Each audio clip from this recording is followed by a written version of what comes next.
günahkardır, hamı. Bir bundan başqa.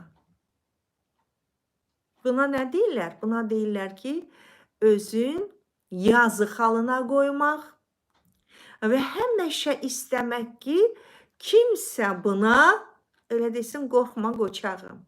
Yaxud desin ki, can balı, elə sənin bəxtin gətirmir. Görürsən, getdin Orifleyimdə də bəxtin gətirmədi. Psixologlar deyirlər ki, kim ki özün hər zaman qurban simasında görərsə, o insanda inkişaf getməz. Siz özünüzə baxın.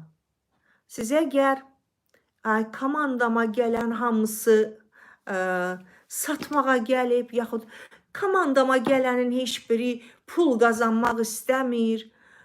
Hamısı elə deyir ki, oturduğum yerdə pul qazanım. Bunun hamısı qurbanlıq ampulasıdır.